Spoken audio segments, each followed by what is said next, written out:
Welcome to the show. My name is Tom Wise, and my lovely co-host is, Melinda McKinsey. and you're helping us unpack some shit. Thanks for stopping by. Usually what we do is, We share our topics. Tom and I are good friends. We work in television and we like our conversations, so we need to share them with the world. that's right, everybody needs to hear. Actually, Melinda and I have kind of an interesting chemistry in the fact that we can talk about anything, never hate on each other. We disagree about things, but we're also unpacking some ideas and how men look at things and how women look at things. I don't see the show like that, but it just happens to be that way. We could talk about the same topic and inevitably we approach it from different angles, and it's a lot of fun.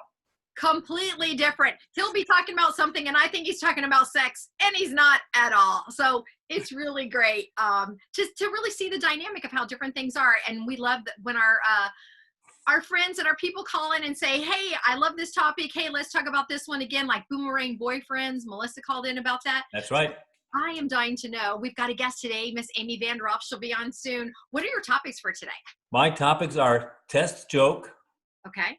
boobs are amazing, and secrets. You told me to jack it up a little bit. Back it up. Okay. Secrets with friends.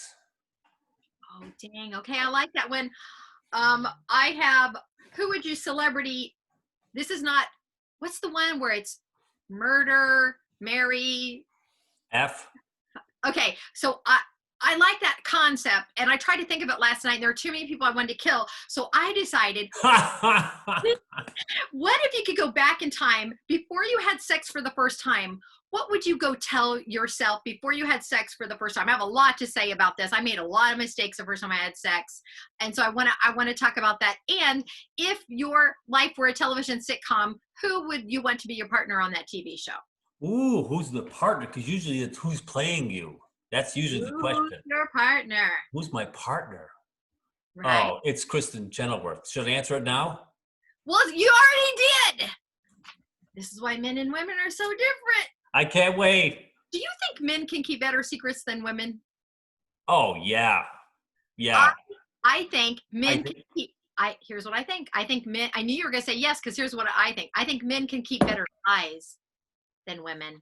Better lies? Better lies, not secrets. Ask whatever, you're answering your own question. What about the question that you asked? All of a sudden you bring lying and you're stepping on some guy's neck all of a sudden. What about the question you asked? I'm talking about anybody's life. I think in life, what I've recognized with my friends is that women like to dig through stuff, right? We like to dig through, and I feel like men are very protective about things and they don't always want to come clean. So if their friend tells them you know what I'm saying? I saw that as a man protecting his own lies, not a buddy's lies. Yes. Men can keep better lies. Okay, so you're saying you're calling a secret a lie. I am calling a secret a lie. Because why is it a secret? Well, I'm just saying, what if the secret is, no, my buddy tells me something in confidence. It's not he's cheating on his wife or he's doing whatever. Yes. And I'm going to say, I can keep that secret. If he says, don't tell anybody, but I got to get that off my chest. I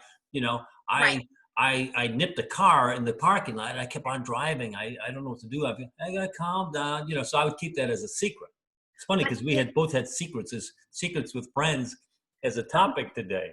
But men overall, though, Tom, I know that you could keep that secret.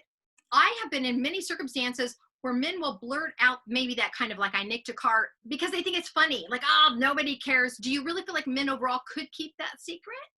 Yeah, if you had told your buddy, well, this is right into my topic. Yes, I think as a man, you could keep that secret, and I think a man would keep the secret, and I don't have any. I think that also another thing is keeping a secret. If somebody said to you, hey, keep this on a DL, this is between you and me, right?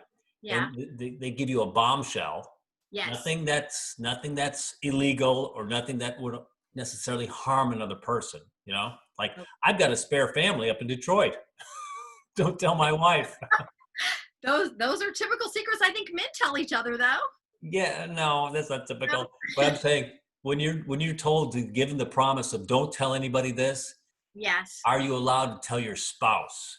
Does the circle stop at you, or do you get to tell your spouse and then he's got to take the vow not to tell anybody? Does that constitute keeping a secret? My opinion is no, that it does not constitute Wow. secret, because I get what you're saying though. That's a great deep question, because most people feel like it's my spouse, man. It's okay, we're a team. But if I ask you to keep a secret, I'm asking you. I'm not asking your team. I'm asking you. I think that it would be interesting. I think if I was given that situation, because neither one of us are married, right? But No. no. Here's my phone number, by the way.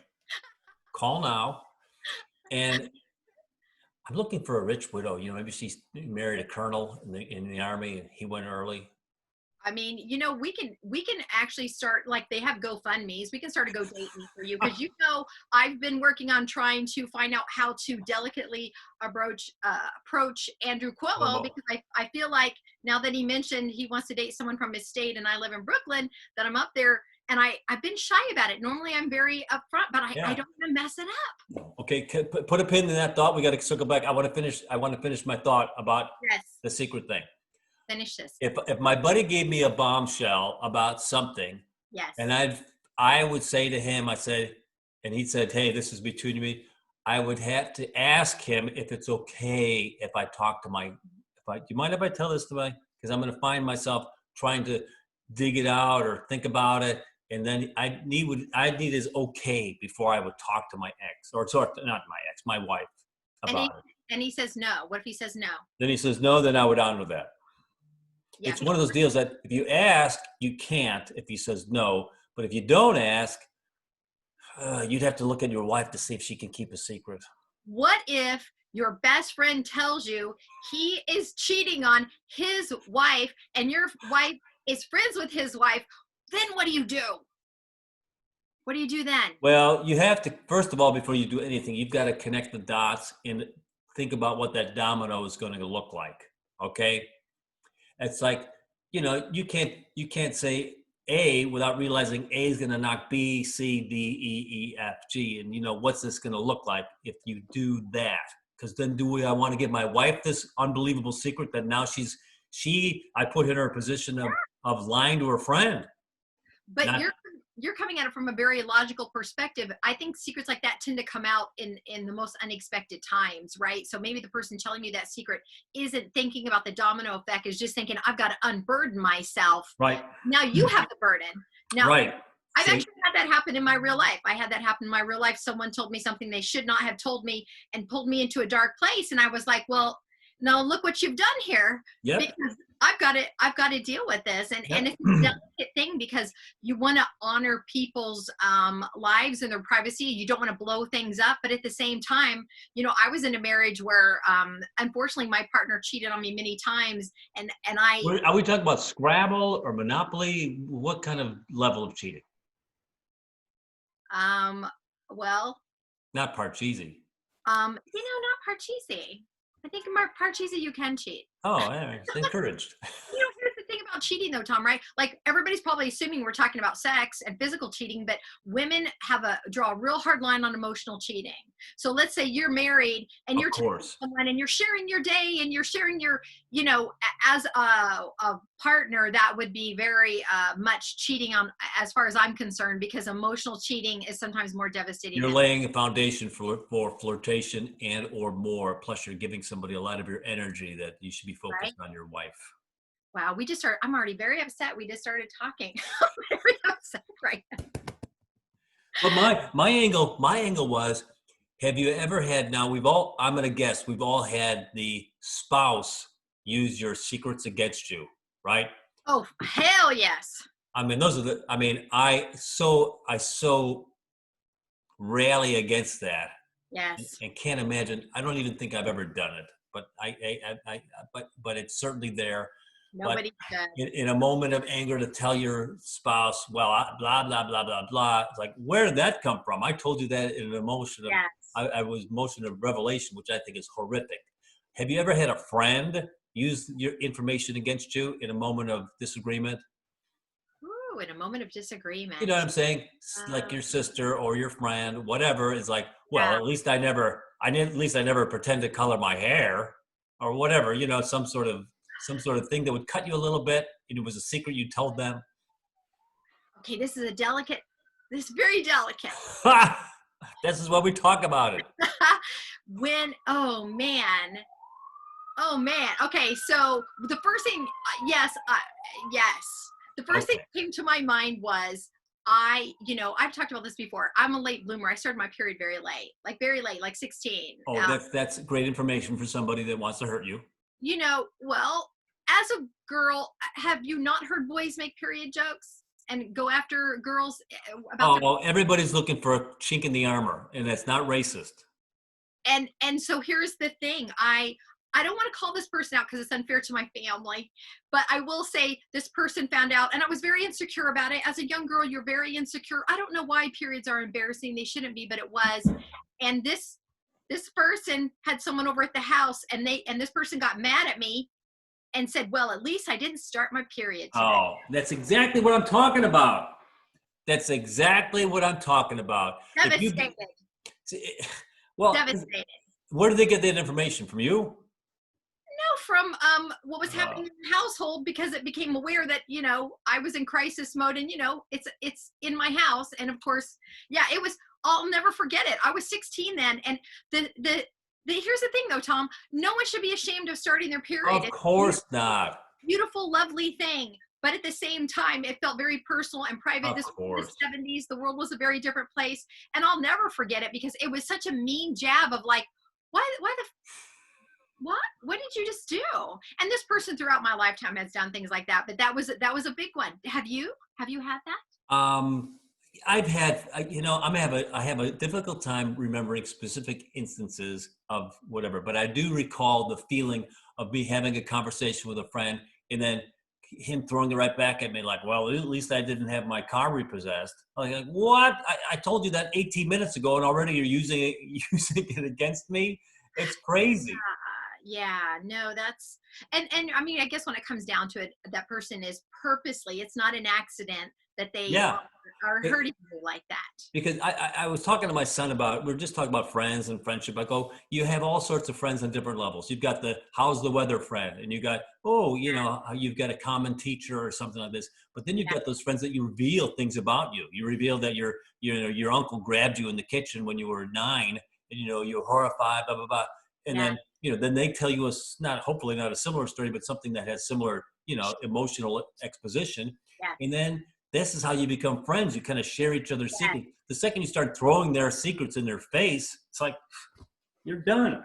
That's a different kind of a person too. I mean, no one wants someone like that in your life. I mean, the whole wonderful thing about having friendships is that you can trust people to keep you safe, right? Oh, and then the classic is, you said that you loved me. Amy's here. Oh my gosh, I'm very nervous and excited at the same time. I can't wait to see what's going to happen when she joins us on the show. Is that her real name? Ask her about her name. Look at who's here. Whoa, I got just this shot. Hold on. Hi. Hi, Amy. My name's Tom. Nice to meet you. Hi, Tom. Hi, Melinda. We're very nervous to have this celebrity on our show today, so we're going to try to act normal with you. Tom dressed up for you. I put on a shirt. Ever picking out my outfit. You guys look great. So can you?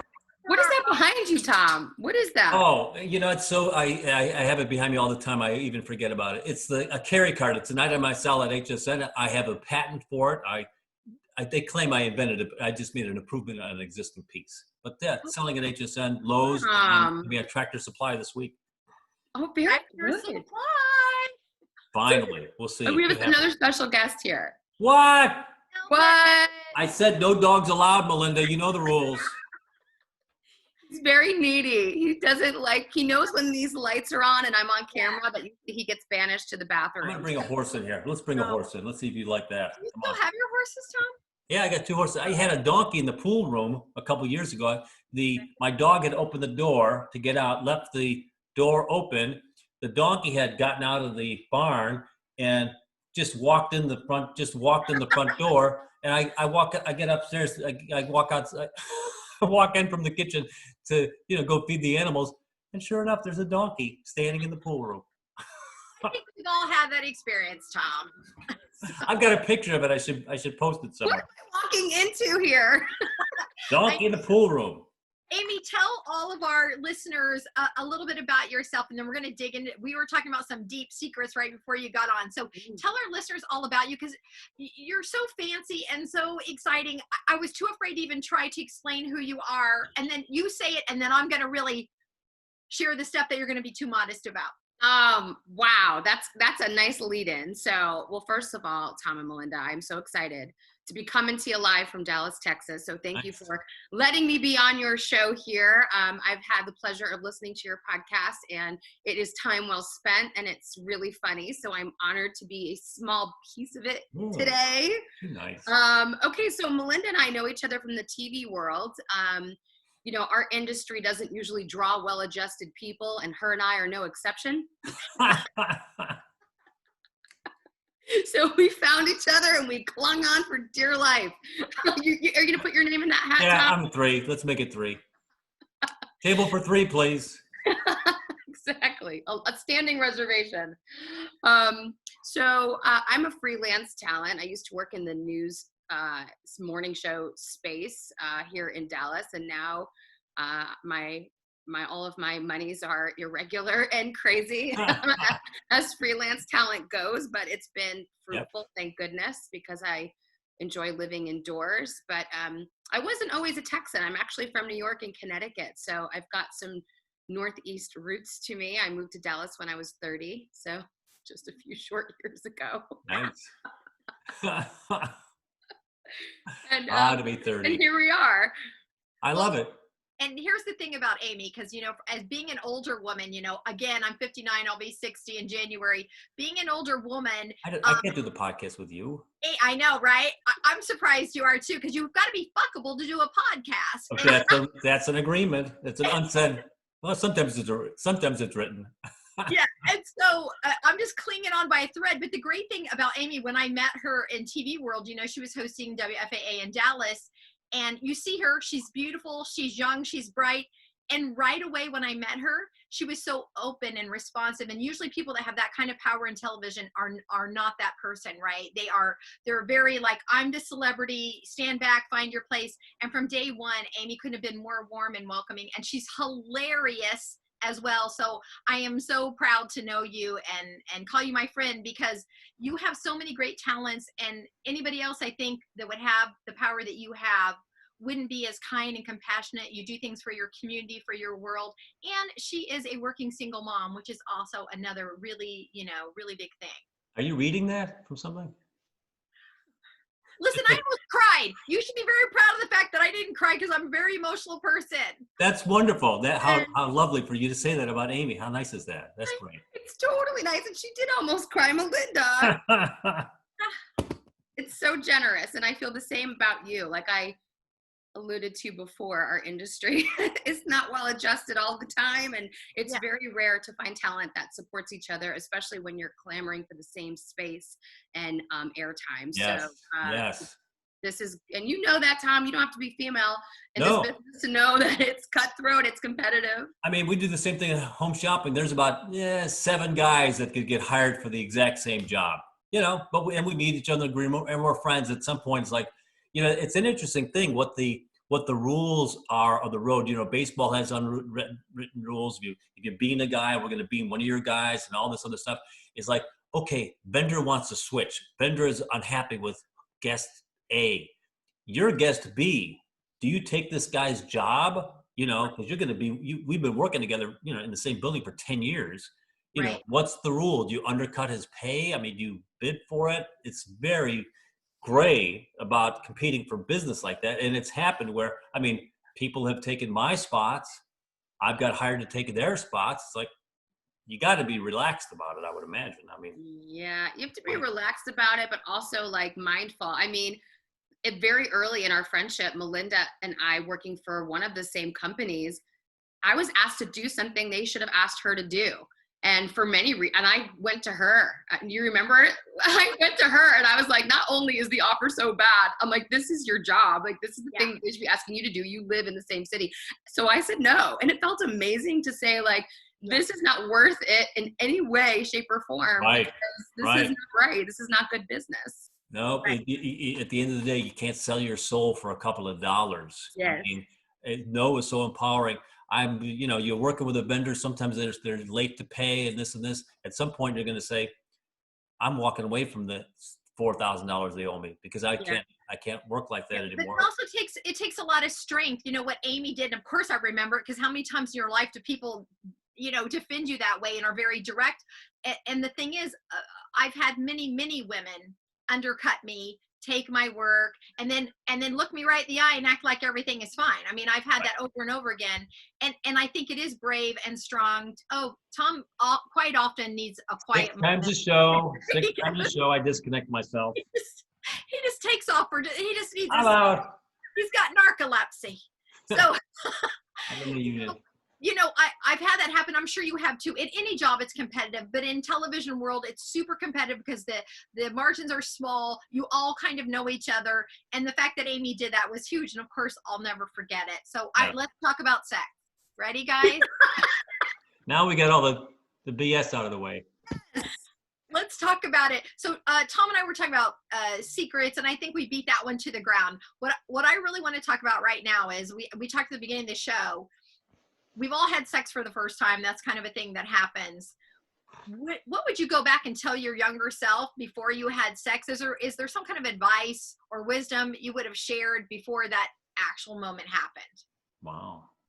Is this question, do you want me to answer? Sure, go. Yeah. I was going to try to stall for some time, Amy, if you want to take that, or I can Well, take that. you think about your sexuality, Tom, and I'll answer this. Okay, so I think the benefit of age is obviously, you gain all of this wisdom, you gain all of this knowledge about yourself and how things work. When I was losing my virginity at age 16 to a football player, and I was a cheerleader. There you go. That's how it should be. I thought women didn't really have a say. We didn't have, it just is like you do it for them.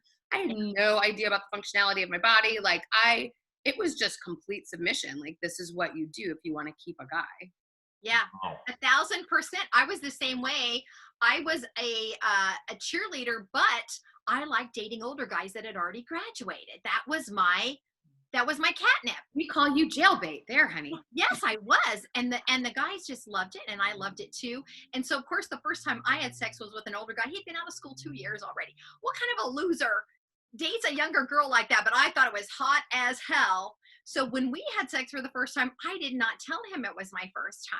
Oh. And that was a huge, monstrous mistake because, of course, as we all know, what happens with sex the first time, it's very different than any other time. So I was so naive and I didn't know a lot. And I will admit to you at this point in time, I wasn't fully sure what a penis looked like. I really did not know. I hear you. I was raised in a family of girls. And so my friends had all had sex and they talked me through it. And I was like, I think I can do this sex thing. I was the last one of my friends to have sex. So when I did have sex and I did not mention to the fella involved what was going on, it was a quite uncomfortable scenario because he was confused. I was confused. And I was thinking, I saved it up for this. Oh no, this is not at all what was in my fairyland of how beautiful this was going to be. Huge mistake. I would have told my younger self, you know what? Take your time because it matters who you have sex with, and you want it to be a beautiful experience and a shared experience. Yes. And it was not that for me. So I'm dying to know the male version because it's got to be ugly. Well, we're walking around with boners ever since you're in second grade, and then you realize in sixth grade what that might be used for. I still thought when I would have sex with a woman, I was going to go pee inside of her. Oh. So I don't know how old I was. 20, 30? Yeah, about 25. And I did, my first partner was a date. We dated for 6 months, 7 months. So it wasn't like, we had a nice relationship. And, I wasn't going to last very long at all. Right, of course not. Just putting the rubber on almost didn't be in, and I think it was less than 30 seconds for sure. But then after we started having sex on the regular, it was funny because up to this point, the only thing I had any reference was, and I was 18. I was like, porn movies that I've seen. My dad never talked to me about sex. Certainly my mom never did. I never, I remember my buddy promising me when I was that, I said, I don't think I could do that. He goes, well, I'll go do that. I'll get your wife pregnant for you. We're both 8-year-olds. We don't know what the hell we're talking about. Oh my gosh. So then, but I do recall maybe a couple of 3 weeks or something into Reagan, now that we've we've popped the cork on the whole business of having sex. We were on the regular, and I was like performing like it's a porno. Let's do this position, then let's flip over this way. And she's like, why do we have to do 7 different positions? What are you, what are you trying to, Who are you? this isn't a contest. So I would tell my 8-year-old self, calm down, relax. This isn't, Wait, how old were you when you had sex for the first time? Because the 18. 18. Okay. Well, this speaks a lot for the porn industry, because we've talked about this before too. The porn industry is not realistic, and I've talked to many a guy that will explain to me how hot he thinks something is, and I'm like, that's not real. I mean, I know we all talk about spinning and all the tricks that you can do, but I mean, you got to prep for that shit. You can't just start doing crazy stuff like that. And for women to enjoy sex, I think it's a very different experience than for men, because right away the men enjoy it. We need more stimulation and more work and more time. And that's not something a lot of guys brag about, like, oh, you know what? I spent a good 30 with my lady before I really did anything for myself. No guy does that. No, because we have no idea. We've never had that conversation. We don't know what's going on. We're just happy to be in the room with a naked lady. Yes. But it gets a little bit easier as we get older to have our list of expectations and to feel more confident and comfortable. I mean, it only comes with time, right? So yeah, if you go back to your younger self, you'd say, so many things about patience and about self-confidence and self-worth and value and stuff. But, I'm single. I'm in my 40s. I'm dating a bunch of divorced dads. At the same time? What? At the same time? Well, sometimes. Sometimes. And it's hard, it's difficult because everybody comes with their hurts and hangups. Some people are very sexually confident. Some people aren't. And you're still navigating that space, even as adults dating now. Let me tell you, as a 60-year-old man, you think that you have it all solved. I remember as a kid, you think, oh my gosh, look at that old guy. He's 40 something. He's got it all figured out. I don't know if you ever figure it out. It's always just a process of evolution. And I have found in my dating world that men are not as comfortable speaking about sex. They'd rather just have sex and not really talk about what they like or what they don't like. Because I have found personally, for the most part, if you ask a guy that, he'll go right into the joke, like, oh, well, and it's like, no, I really, let's have a discussion about what the expectations are. And because I have certain expectations, I don't want to have sex with someone and then be hugely disappointed because I wasn't very clear about what I needed. And yeah. Go ahead, Amy. I was gonna confess something. Confess! I knew it. That's why I shut up. You had spidey sense. I had been on a few dates with somebody recently, and we were back to his place, and we start kind of kissing, messing around. Go on. He was falling asleep. No way. This is what happens when you date older guys. I've had that. And my guy was younger. Was this guy younger or? No, like, I don't know, 10 years older than me. So okay. Age appropriate. Oh, that's so depressing. So how did falling asleep? And but I was like, I think you're falling asleep. Yeah. And it didn't happen once. It happened twice. No way. But he was hard. What? Well, I hope you helped yourself. Yeah, what do you do with that? I left both times. I aborted mission because I think, and correct me if I'm wrong, and Tom, you tell me this, but I think if someone is on medication, not like Viagra, but like if they're on like an antidepressant or something I feel like they could kind of be in that zone where after some drinks and dinner, they'd be falling asleep. And I kind of diagnosed it as a medication problem. There you go. That's being very generous. Yeah. Or do you think I am just boring? You've lost your fastball. That's a good way to answer that. No, but you know what? I love that theory because, I think Tom and I have talked about this before. Men are thrilled to be in the room with a naked woman. So I don't think anybody would purposely fall asleep. No, I don't think most guys are going to get bored with that, especially when you're dating, right? So that would definitely allude to like a medical situation.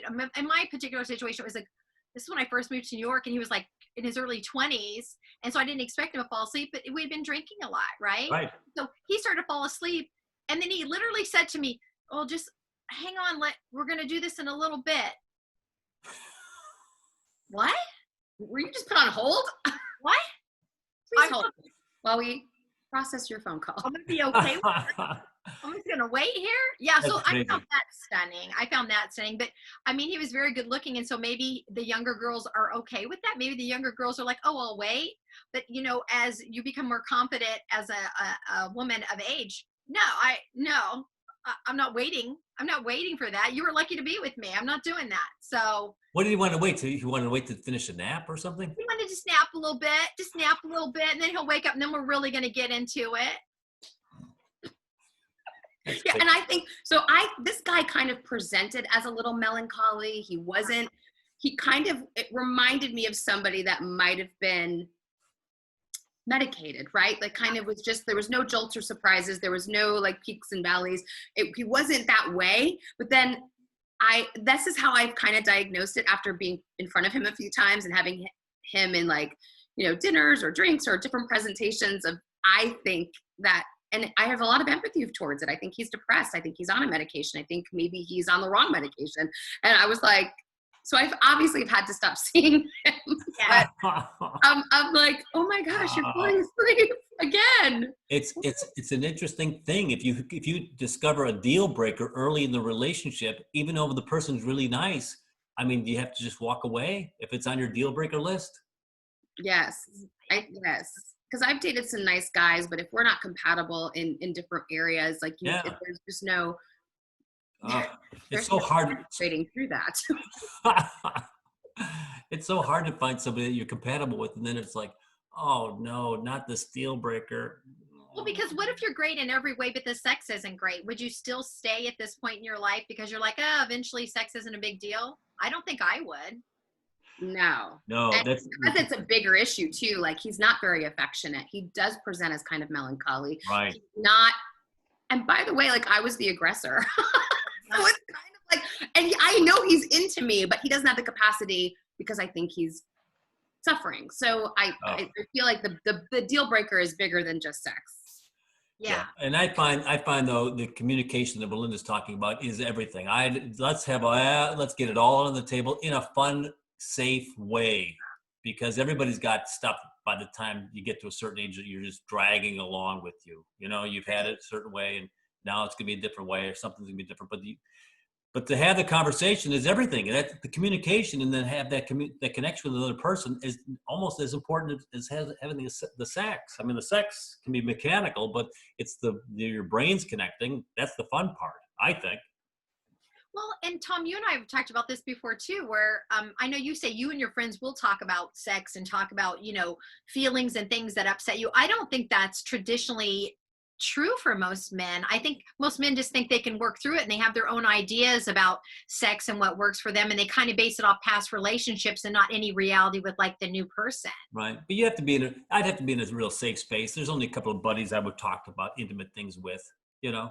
You'd be surprised what girls will talk about after one cocktail. Like women I've just met will tell me their intimate sexual details, and we'll dig into it. And the cool thing about women is then you go on with your life. I don't carry it around or tell anybody else, because it's like, yeah, you know what? I had one girl, she was married, and she talked about giving blowjobs, and she said, I don't know about you guys, but I don't like to swallow it. So she said, with my husband, I have the sheets nearby. And so as soon as I just put everything in the sheets, and she said, I finally asked him about it. I felt so guilty, and he didn't even know. You're kidding. And we were dying. She's done this forever through her marriage. And this whole time, you know, this big miscommunication. Right. He thought nothing of it. She thought it was a big deal. Right. And the thing is, we had this discussion. I probably had this discussion when I was in my 20s with her. This is the first time I've ever brought it up since then. And I won't mention who it is, because it's one of those things.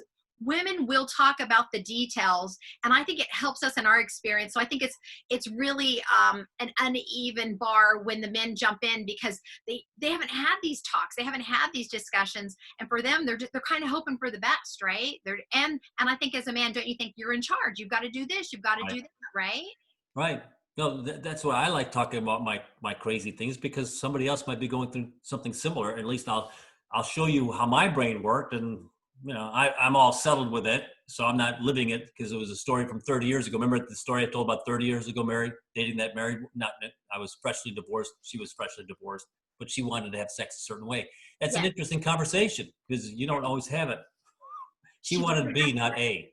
She wanted it from the back. Oh. But it's interesting because many people think that that's a number one desire for some women, and it is. I've had firsthand knowledge of it. So, but it just becomes an interesting topic. Right? It broadens the conversation, the information. Right? What's your status now, Tom? Are you married, single? I am single.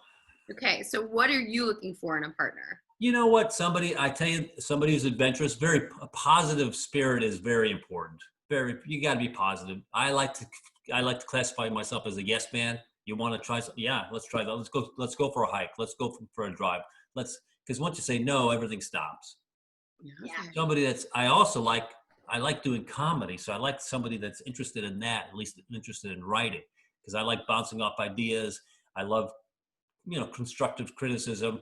I'm open, of course. I mean, some things, oh no, I'll disagree with you. I'm allowed to disagree, but I also like, oh, that's a good idea. Oh yeah, that part was confusing. So I would like somebody that would be interested in that as well. What's your age range? 18 to 19.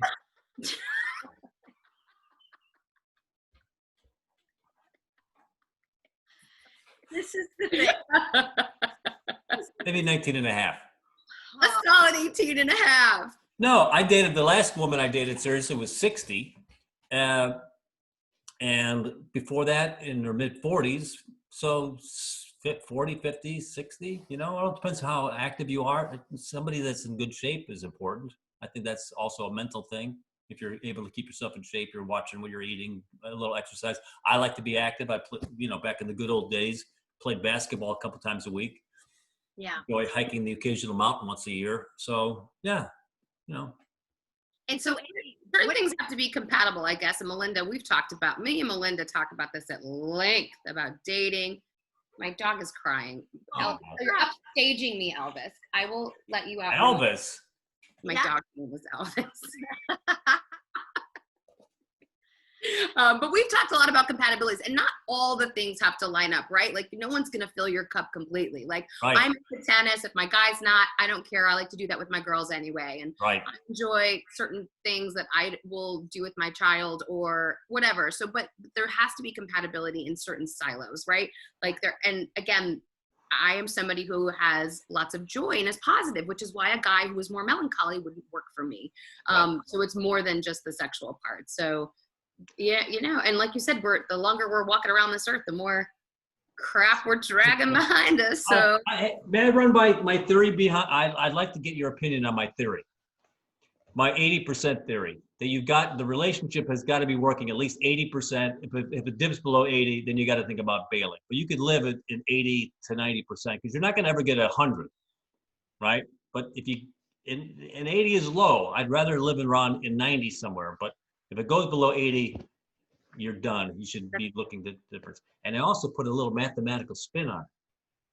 In the first time when you meet somebody, where are you at? Where's the real? Oh, we're at 99%. We finish each other's sentences, for goodness sakes. Right? Yeah. Now let's look at that relationship 5 years beyond. Now you've got, on that fresh relationship, you've got to put a 0.85 multiplier on it. So it's you're Tom likes math. Tom likes math. No, everything is a fucking number. So as can you fix our election, please? If you like that so much. As the relationship goes longer, you're 20 years with somebody. Maybe you dip below 80. You're at 75, but you've got a 1.2 multiplier, which gets you over 80 because you've got all these years invested. God, I'm exhausted. My head is tiny. Help me. The funny thing with Tom, and this is why men and women are so interesting. Let me write this down. In a relationship, never think in numbers. Ever, never, fucking never think I'm at 90%. You're kidding me. No. It's all about numbers. You've got to. No. How do you determine whether you're out or not? Hang on, I'm letting my dog out. You guys talk about numbers. Hold on. I think in more in feelings and reciprocation. But don't you So think those feelings generate a number? not in my head. I never think in numbers. How Ever. about A, B, C, D, and E or F? This relationship's A. This relationship's B. No, no. I Still on really. the numbers. A and B, A, B, C, D. You got to evaluate your relationship. This is hey, he's falling asleep on the couch. This is C. I can do better than C. Okay, maybe this is why I don't date well, but I don't think in numbers or in the alphabet. I don't know what the fuck you're talking about. You don't look at a relationship and say this is the best relationship of my life or this is the third best relationship of my life. Everything gets slotted. You're slotting everything. Good Yeah. sex, bad at dishes. Good at cooking, hates to get off the couch. I mean, it all goes in a blender and it comes up with a number. Amy, help me on this. So I think what I hear you saying Ooh, like is this that guy. you have and you're kind of like me. I put Are we things both in wrong? We've got it in silos. So you're saying the same thing basically as I do. There's certain silos, right? That you place things in, like, and you want everything kind of working at 100% in those silos, but then sometimes A number. Go on. a number. So like so you have your deal breakers, like I need this, I need this, I need this, I need this. And if that's being fed and that beast is being fed, you are happy. But when all things can't be wrong, right? It can't be like, ooh, the sex is wonky. Ooh, the communication's wonky. Right. Ooh, the time we spend together isn't really enough. Oh, they're not making enough effort, or they're not ambitious enough. When everything starts lowering, Yeah, and you have no numbers. and then it goes below what number? Do you think in numbers though, Amy? Do you have a great day with your guy and you go, well, that was a 75? I don't grade papers. I don't know. I'm saying it's done mentally and emotionally. What are your, like, so I have deal breakers for sure. Yeah. Like Yeah. because as women, and I don't know that men are unlike this, you know, sometimes we say, I want this, I want this, I want this, I want this, and then we date that. Right. What Well, sometimes this, and this isn't available Well, to you, to the man, you know? Obviously as a woman, it's easier to date, right? Because men are always coming at you. It's much easier to date, but it's harder to work through the murk because you get a lot of dodgy people come at you at the beginning, and it's This hard. dodgy you've worked into the conversation in murk, was that other word? What did you say? Work through the murk? I like that. When I'm in the middle of a thought and you jump in and you start calling me out, now I don't even know what I was talking about. You're talking about dodgy men, how easy it is for women to attract dodgy men. And you're surprised I know dodgy and murk? You surprised I know those? I've never heard of murk. Amy? Well, maybe I like the word. I like the word, and the way you used it in the sentence, it sounded like you out of time, 10 minutes to go. This is bullshit. we're not done. So I think in words. I'm a word person, and Right. and when I say murk, that's a dark place you got to dig out of. That Like is murky. I like it. I like it. that is not a good place. So I must think in words. I never think, well, this guy is at 85%. I never, ever, and you'll never get me to do that because I don't, my mind can't work that way, but my mind works like Amy said, what's getting filled? You know, Right. I like the silos. I like the silos idea a lot. Yeah, so we'll just stick with silos. Everything's about the silos. Okay, can we do my next topic? Do your next topic, mister. Boobs are amazing. Why did I know you were going to? Okay. I want to ask the question though. I want to ask the question since you're the ladies. I went through my phone today and I was trying to come up with topics because we had 15 minutes to go and I text myself the topics. Okay. Yeah. And I go, we've never done boobs are amazing. And then I had 4 sentences next to it. Okay. Need a raise, meet his mom, job interview, meet his new girlfriend. Do you adjust your cleavage or your boobage per those situations? That's what I'm trying to unpack here. Absolutely. Go on. Unpack Let me back up and I'll get this all in. I'm going to unpack my 34 double Ds right now. That's right. So I have really big boobs. And so I live with an 11-year-old son, right? So like I'm always in like bras and covered up in the house. And the first thing I do when he leaves the house or goes to dad's, I love taking my bra off. And women listening, you will relate to this. Like it's so nice not to wear a bra. But if I'm going to an event where I'm taking him, or if I'm going to something where there's family or certain people, they are covered. If I am going out a little bit and I am looking to attract and use my sexuality, those boobs will be showing. So yes, my boobs are a weapon of mass destruction. They can and will be held against you. Now, Yeah. is the outfit, the first thing is how my boobs are going to look in this? Is that the number one? Yes, and it's a struggle, right? When you have really big boobs, like you have to like figure all that out too. Like Yeah, on it is a TV, they could look super offensive. Right. And you have to be careful. There's a line on the boobage. Did you ever fall to that trap where you got fitted at Victoria's Secret to find out your true bra size? Did you ever do that? I mean, I'm sure. I don't remember, but yes. I'll never forget because it was a horrifying day for me. I have a smaller frame and I didn't get my boobs till later in life, but when I got them, they were like, fuck you, Melinda, now everything will be about us. And so when I got fitted at Victoria's Secret, I have always been wearing a 34D, always. Victoria's Secret says I have to wear a 32 triple D. What? I have no idea. I had no idea that there was so much. Because I disguise them all the time, because otherwise that's all you would remember about me. If you meet a man and your boobs are out, that's all they know. And they're never going to get to know you. Nothing else matters. So I spent my entire life pounding them down, covering them up, unless I need to, go somewhere where I can show them. It's a horrifying thing that your whole outfit is about your boobs. Everything is about you. That's why I have on this is very like you can't tell. No. You can't tell, what's going on here. But every outfit you wear is about your boobs. What about Mita's new girlfriend? Your ex? I would never meet his new girlfriend. It's a social event. It's your kid's third communion. Well, I've had to meet the ex, and I am around with the cat, so this would apply to me. Thank you. I don't even consider her, so that's not a non-factor, especially when the child's involved. It becomes about the kid and not about adults and her. So, but like if it was my ex-boyfriend or something, and I was going to be out somewhere, I would. Those weapons would come out. It's an interesting spin. So you mentally would be more interested in affecting your ex-boyfriend, like, look at the one you passed up, my friend, versus your ex's new girlfriend. Like, yes. Oh, interesting. Yeah. Linda, go ahead. Same question. I feel like I'm on the dating game.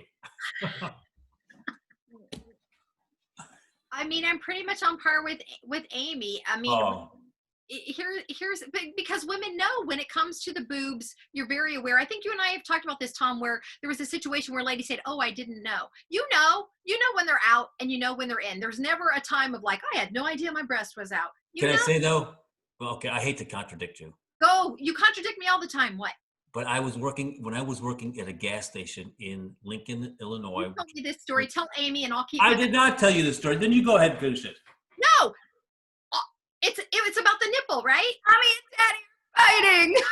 We fight all the time. It's about the nipple, right? What? How does the story? I can't remember. I can't even told the story in 30 years. Tell Amy. I was at I'm 17 years old working at a gas station, and I'm, this is back when it was full service. Wipe the windows, put in the gas, blah blah blah. And this woman is sitting in the back of the car with a tube top, and her boob is hanging out. So she didn't know her boob was out. It was one of the Dear Diary. I never thought this would happen to me. Best day of my life. That was 100. That day was 100. Was she breastfeeding? No, she was 18 years old. Oh, she's hammered then or something. Yeah, so you always know. Do you ever know when your dick is out? Are you ever surprised? Here's what sometimes my zipper's open. I don't know about it. That's different. Our blouse could be unbuttoned, but if the actual boob is out, we know. We have feelings in our boobs. We feel them, so we know. I think I have a fuzzy memory, and I don't want to always contradict. I'm having a fuzzy memory of a woman who had artificially inflated breasts, and her boob was out because I think they were so numb she couldn't tell. How's that? I don't know as much about that. I feel like I've talked to women that have had their boobs done and the sensitivity level is lowered. I feel like that's a real thing, that you don't have as much sensitivity in the nipple area is what I have learned, which to me seems like I've thought about breast reduction, but number one, I don't want to have surgery. I've never had surgery. It scares me. But and then when I heard that you would lose sensitivity in the nipple area, it's like, well, the nipple area is a lot of fun. I don't think I would want to lose that. So let's keep And nobody wants you to reduce your boobs, Melinda. There's none of us asking you to get rid of your boobs. Tom, are you with me? I'm with you. I think it's horrific. It shouldn't be allowed. You need three signatures. Forget about Supreme Court and other issues. No, this is the one we need to take up. 3 signatures. This is the real battle, America. Yeah. Your next door neighbor has got to sign off on this. Oh yeah. Your mailman. That would not surprise me. I mean, we've talked about this before. We're in the day. 2 minutes. If a woman got overly emotional, she got sent to an asylum. The husband had every right to send her away because she was losing her shit. That's a real thing. I would love to turn the tables on that and be able to send the men away for just a little bit. And Remember that old joke? We send a man to the moon. Why can't we send them all? Yeah. I've never heard that one, but What? I'm down with one of my girlfriends came up with a great scenario. Tell me what you think about this. In the future, she said she thinks it would be a great world if all the women worked in the valley and we were by the ocean and the beach and the men lived in the mountains. They had to stay up in the mountains. Whenever we wanted a man, we would go up, do what we wanted to do, but they had to stay up there. And when we were done, we came back and lived our lives. It sounds like Wonder Woman Island. Sounds like my life. Amy, get the last word in. We've got a minute to say goodbye. Just thanks for having me. You guys are a delight, so talented and refreshing. Like I said, your podcast is time well spent, so thank you. Will you come back as a guest? Yes. I love Bra optional. it. We get more stuff on the list. We've unpacked very little. Well, it was amazing, and thank you again for coming on to the show because we're very, very excited about this, and we're thrilled to have you. And thanks for being my friend. You're such a good human being, and I'm humbled to be your friend. Same. Right. And now we're all friends. I love it. Thank you very much, and thanks for joining us. Amy, how do you say your last name? Vanderoef? Vanderoef. I love Amy Vanderoef. My name's Tom Wise. I'm Melinda McKinsey. Thanks for unpacking some shit with us today. That's another one in the can. At least we'll have to stop.